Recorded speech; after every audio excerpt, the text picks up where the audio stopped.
Welcome, friends. Welcome to Ramesh Book Library. Our today's book is Feel Good Productivity, written by Ali Abdaal. He's a famous YouTuber and a doctor as well.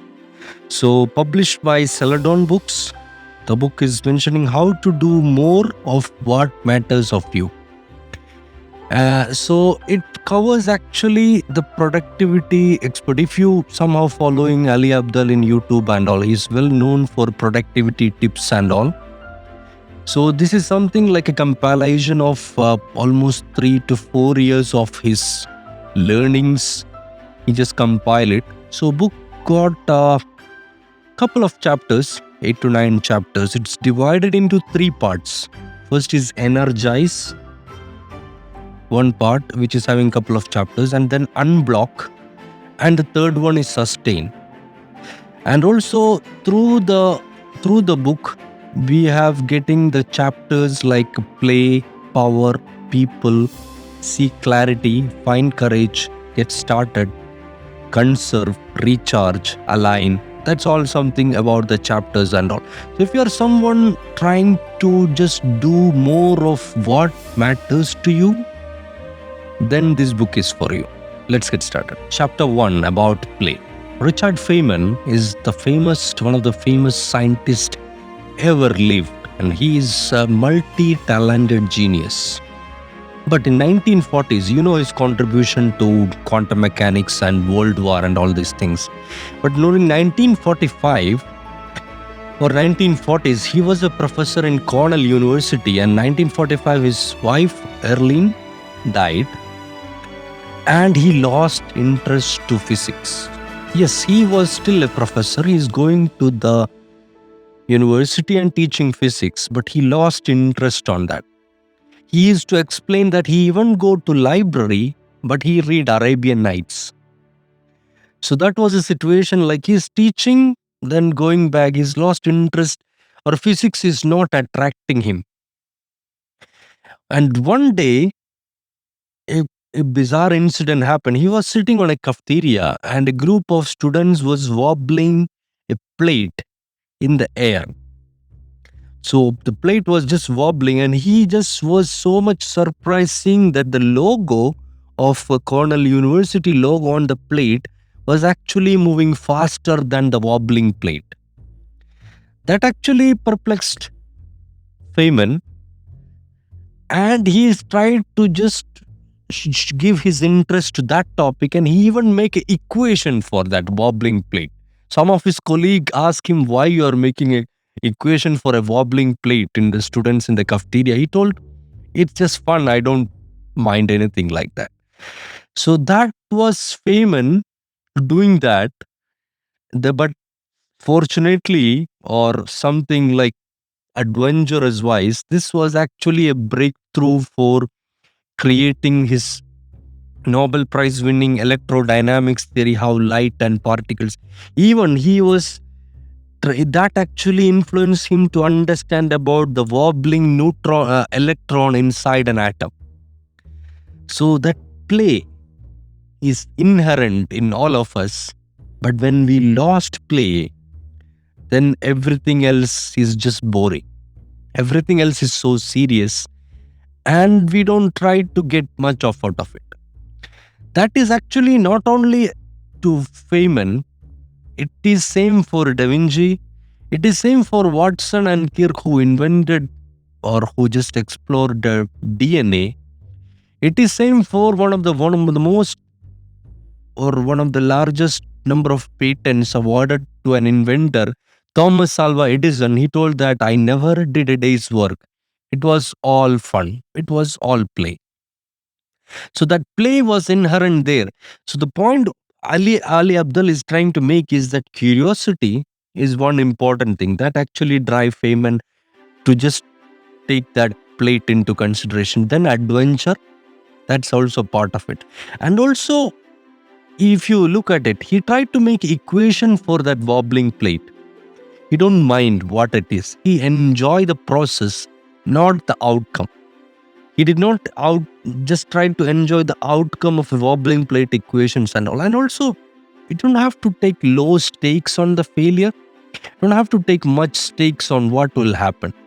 He's not trying to consider what will happen if I'm not doing it or something. So if I try to reframe the failure, if you try to make the failure less critical, that will allow us to take the big adventures in life. Chapter 2 about power. So Netflix, actually in its beginning stage, there the founders was having a plan to sell it to Blockbuster. They get a meeting and all afterwards. So they go and meet Blockbuster, and then it was a story about billions, and somehow they got insulted by Blockbuster and they just been get out from there. Then afterwards, you know the story now. Where is Blockbuster and where is Netflix? That's two different way of thinking about it. But there is one critical thing which Ali is telling, which is crucial for the growth of Netflix, which is contribution of Patty McCord, a chief talent officer. She put a focus on freedom and responsibility for a person, or in somehow in another way, it is more like autonomy or accountability. Autonomy, what Google is providing to its employees, or accountability, which Apple is asking from its employees. Similar to that, here you give an employee a focus, freedom, and responsibility for a thing, then he's something like doing for himself. He's not doing for Netflix. He's doing for himself like that. So that gives the power. The confidence actually boosts performance. Confidence actually boosts performance also. For example, if somebody is climbing the rope, is climbing the rock or mountain, that actually boosts the performance even though you're not climbing the mountain. Also, if some records have been not broken for a long time and somebody broke it, then every other people will get a motivation to broke it faster. It's all reachable. Like if they can do it, you can also do it. And also learn by doing. That's also one of the important thing. Like just try to be somehow in Zen philosophy and all, they call it like Shoshin approach. It's something like a beginner's approach. Whenever you start doing something, just give that beginner's approach that make feel less, will not feel like less powerful. Like Sachin Tendulkar used to tell that every time when I go and bat for a game, it's like I'm a first day. Like it's like same like Jeff Bezos is telling, it's all day one. Similar to that, having that beginner's approach, that power is actually enabling Bezos to take such big risk and then just approach it in a successful way. And also protege effect, which is another approach is telling about, usually it is found that elder siblings on a family, whoever is eldest in a family, if your parents have like a couples have 4 or 5 children, the eldest among them appears to be more intelligent compared to others. So they try to investigate the reasoning behind that, and they understand that it is actually learning by teaching. It's same thing like what I'm trying to do. I'm not teaching maybe because I'm not, you don't have to be a guru. You can be a guide. I'm not here presenting as a guru to you. I'm just reading like you and I'm just presenting back to you. So learning by doing, protege effect. That's also an interesting thing. Like you don't have to have all that power to do that one. That's the point. So you can energize it, and this is all part of the part one, energize. Energize on the part one itself. We have chapter 3 talking about people. You are an average of 5 people around you. So your energy is the relational energy. You even can feel it. When you go to some group of people, your energy will elevate. Another group of people, it will be a different. You will be just drained away like that. So that is actually like a teamwork itself. Teamwork is not only something like a dynamics or a physical collaboration, it's more like a psychological state, a synchronicity also. So try to find people who get synchronized to yourself. That actually can energize you in the productivity journey. It's something like you can think about group study and on any other parts of the things. And also random act of kindness, that also will improve or motivate people in this collaboration is telling. Ali used to just offer coffee to his nurses and all when he was working as a doctor, just because he was going to make a coffee. So he just told that, do anyone want a coffee? And he just make for them. He's telling such random act of kindness was actually helping him. And asking for help, they call it Franklin, like Benjamin Franklin effect. It is actually coming from when Benjamin Franklin was in the politics and all. There was one person who was actually opposing him most of the time, and he just want to influence that person. So what Franklin has done, he just asked help from this person. He found out that there is a very wonderful library this man got. So he asked, can I borrow a book from you? A note like that. And then he just get that book. After receiving that book, he write a letter for appreciation telling how much he enjoyed that book, and he just thankful for that person. After that, that relationship actually just thrived. So seek help by doing your part also. So some people are just like not doing anything. They just ask people and go for help, which is not good. So asking for help by doing something, like whatever you can do from your side. Then seek help. Like if you have a challenging in productivity on something, just do your part, study your part, learn or put some effort on it. After that, just seek for help. Most of the time, most of the people around you, even especially for the high position people, they're very much eager to help people. And also, last not the least, is talking about an interesting author, Kimberly Scott. She written a famous book, Radical Candor and all. Like when we are speaking to a person, try to be candid than honest. Honest is something you know the truth. It is not necessary that you will speak the truth, but candor, you will tell the truth. That's totally different. So now we are moving to the second part of the book called Unblock. First one was Energize, this one Unblock. Chapter 4, which is talking about seeking clarity. Because most of us, we do procrastinate or being stuck. Because our earlier book, Anatomy of a Breakthrough, talk about similar thing by Adam Alter and all. So procrastination and being stuck is actually lack of clarity, one part. Most importantly, it is actually motivation and some level of discipline can actually think, okay, it can move out of it. Because if you are procrastinating means, that simply means you are not having enough motivation or a drive to do that task, and you are not getting disciplined yourself to manage the task. That's what's happening. But it's not stopping there. Unblock that topic by understanding that problem. That's the most important thing, because we used to stuck in somewhere called uncertainty paralysis, which we call like we try to overestimate, hyper vigilant by unrecognizing on a thing. Like you want to make a painting, you just think that I want to make a painting like the best in the world. So that have a lot of standards. This one, so somehow you are overestimating yourself, hyper vigilant on how other people will look at my efforts, and then unrecognizing that you're doing that. So mainly when you are stuck or when you are seeking clarity, when you are procrastinating, understand the commander's intent. Commander's intent means what is the basic fundamental thing why I am doing this? What is the core purpose of this endeavor? That is the commander's intent. So if you can leave everything else, what is I have to do? So maybe whatever is the task, that will actually give you some clarity on take it further. For you just reading a book is just to do something else. There is some commander's intent that is actually allowing you to do that task. Otherwise, you will be doing something else, or you plan to do something else. We have a long-term goal, and this is achieving a short-term goals or something like that. So if you have understanding, or if you have a trouble in getting that commander's intent, Ali Abdaal actually he suggests a Toyota approach, actually followed by Toyota and all. They call 5 whys. Ask whys continuously. Why I am not doing that task?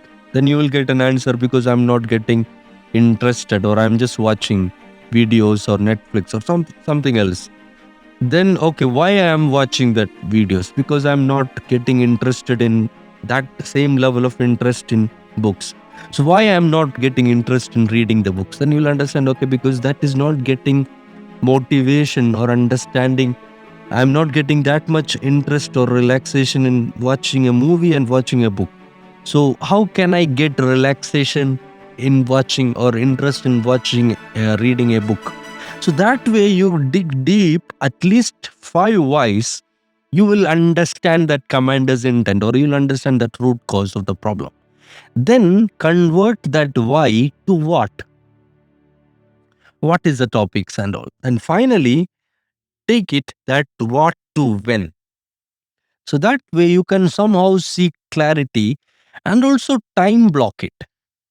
Because people always think about tomorrow, especially procrastination actually drive on that. So if you try to time block it, something like somewhere, at least if you can do 5 minutes of a task which you are procrastinating, that actually will help you. There are a lot of techniques like Pomodoro and other things, time blocking, and a lot of things that are big and small scale. But time blocking actually help us to focus. Like something like students who prepare or whoever, like if you give a colleague a task to do it and you tell him you have 1 week to do it, even though it is a 1 hour job, he will just do it only on the last day. But instead, if you only have 2 hours to do it, he will do, because we try to think it on a task or a reframe it based on the time. So that's important. So you have to play that same psychology back onto you. Chapter 5 about courage. Find courage. So fear is actually blocking productivity, which we all know, like fear of failure, fear of lot of things. So know your fear. That is the first step. And translate that fear into writing. People usually underestimate the importance of journaling or anything like that. People think that, okay, I already know it. What does it mean? But actually, when you're writing, there are a lot of things actually just getting out. It's not only what is revolving around your head. So try to write that fear. Then you can somehow also emotions and all, you can label it. You can label that emotion. That way you can just identify when it is coming and then hit it back. A courage to look at it and check where the fear is coming from also. And another strategy, it's all coming from multiple books, this 10-10-10 rules and all. It's famously we read it in multiple other books which talk about, if I have a fear on something or doing something, you'll try to think that what will happen of this particular topic in 10 minutes, what will happen in 10 weeks, what will happen about it in 10 years. That will give you some immediate, mid-term and long-term perspective of a fear, and more realistically, something like a realism, you can understand and then attend that topic. And also, make start. If you have a fear on doing something, if you have a fear on swimming, just throw yourself on the water. At least make that start. You don't need to be swim like Michael Phelps. You can still learn from there. No need to be perfect there. You can still use your brush on your canvas and paint it. And also, an interesting fact, it's called Batman effect. Ali telling like you feel like a superhero. Maybe we used to think more than a superhero. Our ego somehow drive us to another world. But here it is for our benefit. You don't have to feel like you are underscored like that. You can feel like I'm a superhero. That will give you that initial courage to do something. Okay, actually, every person in this world is unique in itself and he's superhero in himself. Because there is no two you. You're only one and I'm only one. That's the important thing. So, unblock again, part 2, chapter 6, talking about get started. So, Sir Isaac Newton in Principia Mathematica 1687, he introduced law of motions for sure, gravity and all, but he gave us an interesting phenomenon of universe which is called inertia. You know it maybe. It's like a state of an object to stay in a motion or a stay in rest, whatever is the current state. It's trying to stay there. But actually, Ali is telling, Newton explained it for the whole universe and we forgot it is affecting us also. It is same way affecting the stone and any other planets or anything out there. It is affecting human psychology as well. We have an inertia or we have a complacency to just move or just wherever we are, a comfort zone. So reducing that environmental friction is actually important, because more than like willpower, actually the environment is actually helping or destroying a person. If you're always surrounded by junk food, then that environment will actually defeat you. It's not your willpower that is making you. So if you're surrounded by books or people around you, as we mentioned about people, and also that is actually important. Also, if you want to just make it very simple, like you are in your room, and if a guitar is always in front of you when you are sleeping, that actually get easy for you to take it. It's something like a 5 minutes principle. Like if you have a trouble in managing social media, uninstall it from the phone, Ali is telling, and just install it only on your PC. Because to switch on your PC and use it, it will take multiple times. An app is just a click away. Same thing you can apply to something which is you want to do. For example, if you want to read a book, like this particular Kobo reader, I just put it above my head near my bed so that it's just a hand away from me if I'm just sleeping. Just an example I'm just telling. So you can put it something very handy, like something which is helpful. Okay, so your audiobook app or something like that, your reading app, whatever it is, put it easy on your phone, and whatever is taking your time or eating your time, put it away. That's the thing. So make easy something like 5 minutes principle. So decide on the next step. That also is important to unblock the clarity. Maybe people know all the thing they have to do, but they are not able to take the next step because they don't know what is the next step. They did not think about it. They know where they want to reach. But if you don't start driving, you don't take that first wheel rolling, you will not reach there, even though you know the whole path. That's the point. And also track progress. Try to track the progress, so that actually motivates. It's not only in any other thing, even if you are paying in debt or anything like that, whatever you have done so far will actually motivate you. If you are learning for something, that is a long process. That short process or short track progress review will help you. And find an accountability buddy. Okay, it is more real and virtual. Like some people used to tell that just declare it in a social media or some group of friends. That will actually make you accountable to that people, and you will try to follow that. That's the thing. Or accountability buddy is somewhere like your friend or something. You make yourself accountable for that person, so you'll understand that. And lastly, Ali is telling, forgive yourself. Like you don't have to always blame for all the past undoings. Well, when people try to just do something, they will tell that, okay, why I didn't think about it before? Why I have not think about it earlier about this? So the past undoings that will actually hold people. Okay, I have not able to do. I wasted all this time. But there is no point of talking about that. You cannot claim that time. There is one single resource is as scarce in the whole universe. It is time. Everything else you can get it more. You can get money fast. You can get a lot of things. But time gone is gone. So there is no point of like blaming yourself. Forgive yourself and start with the Shoshin approach, as we mentioned, the beginner's approach in Zen philosophy. Chapter 7, which is talking about sustainability, sustaining the productivity. Chapter 7 talk about conserve. Because our perspective about burnouts is somebody like who is just getting unconscious or something like that. But actually it is not. Feeling burnout means you can still be feeling overwhelmed, and then you are not able to feel something like that. Still burnout also. People try to not able to understand whether they are doing in burnout. So the point is that Steve Jobs, when he's back to Apple, that time the developers was working on a famous open dock project in 5 years into it. And when he joined Apple, he immediately cancelled it. So then people asked Steve Jobs, why you do it? And he told that innovation or focus, it is not telling yes to a lot of ideas. It is actually telling no to 100 ideas also.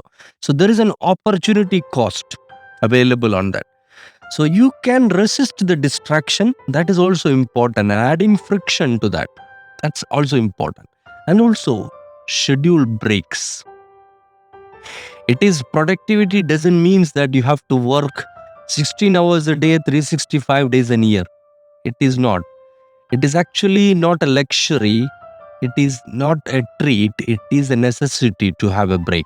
And also find energizing, less serious things. Like if you've done all the product, just try to spend some time on the very maybe crazy web series or something like that, which doesn't take your mental energy at all, less serious. Just spend your time like doing nothing. That actually will help you to improve your or conserve and sustain your energy. So sustain again, chapter 8 about recharge.